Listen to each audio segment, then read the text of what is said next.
So now we need to solve this, right? All right, so notice how I approach these problems. I don't reinvent the wheel.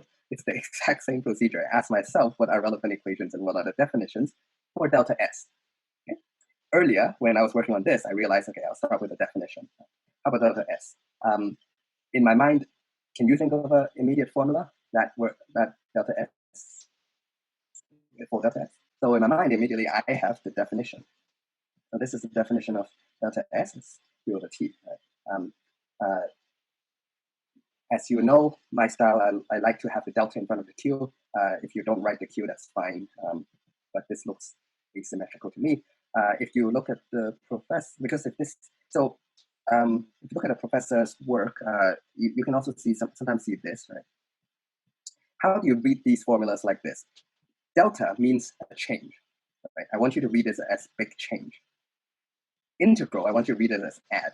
Right? Integrating, imagine integrating is adding up all the area under the curve. You're adding all the slices of area under the curve. So integrate is basically adding, but adding very small areas. So it's essentially adding. So think of integrals as adding. That's a good way. What is D? Don't think of this as differentiation. Right? You'll run into a lot of rabbit holes that way. Think of D as a literal delta. Right? So delta is a big change. D is a small change. So little d is a small change. And capital delta is a big change. So you read this as a big change in S is equals to adding up all the small changes in S. So you might see the professor wrote this in the textbook. So a little change in S is a little change in Q over T. So by symmetry, I'm a big fan of having delta over here. A big change in S should have a big change in Q, right? Because if I keep going over here, so little ds is little dq over T. And if this is if T is constant, you can pull that out. This step is not always true, by the way, just to emphasize, right? In this case, it's isothermal. But let's work with this special case that we can pull that out. So now you have you're adding up all the little change in Q. What do you get? You get a big change in Q. So that's where this comes from, right?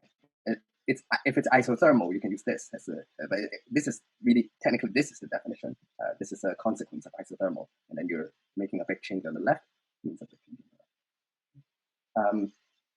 Yeah, so you've probably heard enough of me talking about having the delta in front of Q, but that's my side note. Hopefully that makes sense. All right, so that's definition, right? So now you have translated your goal, your aim, from finding S to finding these two things. Okay, so let's do our technique. When you don't know what to do, you change the color of your pen, you check off things that you know. Do I know T? Yes, initial and final is the same, isothermal. So T there's only one T.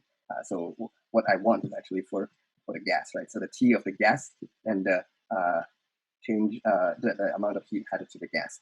All right, do I know Q? No. So think of a formula involving Q.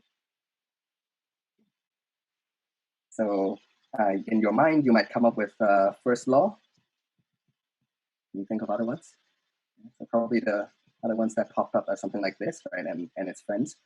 But those all won't work because this, we talked about this last week, this MC delta T only works if you're working in constant pressure or constant volume, right? There's this small paragraph that is very easy to miss in the textbook that says this only works in that case. Is the volume constant here? No, clearly not. Is the pressure constant? No, if you're familiar with isotherms, right, on a PV diagram, and if you have isothermal procedures, both of them change. So this is completely invalid. So you're left with only one choice, which is the first law. This is how you go through it. Right? So when you study, you think about, okay, what are the relevant equations for each thing? So when it comes exam, you see, oh, delta Q, immediately you have several equations that pop up, and then you just eliminate which one's relevant or which one's irrelevant. All right, so what's my goal? My goal is to find this, right? So do I know W? Do I know work? Yes, I just found in part A, good. That's in part A. Do I know delta E? If you're smart, you know that right away. If you've done a lot of these practice, if not, you can just go, okay, so what's E? E is 3/2 NKT or nRT, right? And then this is ideal gas. Any ideal gas does this. Pull out constants. These don't change, right? And then now you realize delta T, okay. Delta T, wait, that's isothermal, so this is 0. This is 0. Delta E is actually 0. So if you remember isothermal delta is 0, that's the reason. But if you remember it, then you don't have to go through that. If you don't remember it, very easy to go through as well. Right? So isothermal means this is 0, perfect. So this is negative. Yes. And so you know this, so you know this, and you're done. Right? See how simple this is? So worry about the sign as well. We have to. So the delta S gas, right? So I need the gas over here. So change in heat. So I know the magnitude over here. So plugging that in, you already you get the number, and then plugging it in temperature. Should the temperature be in Celsius or Kelvin? Think about that. Put it in the chat. So and the heat, is that do I remove heat from the gas or do I inject heat? Think about it.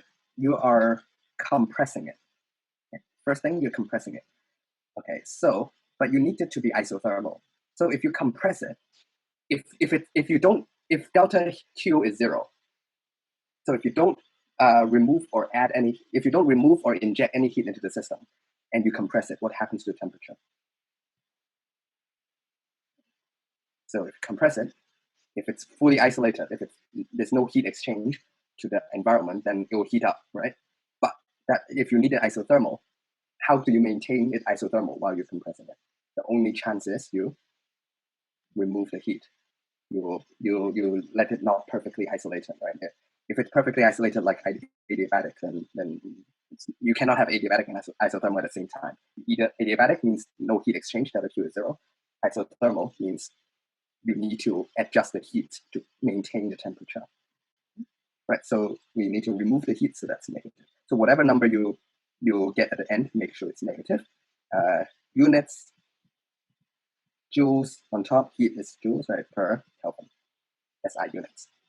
Right? All right, so hopefully you don't get boggled down by, like I said, don't boggle down by the black bit, but see anything in blue, that's very generic, and hopefully you can develop these skills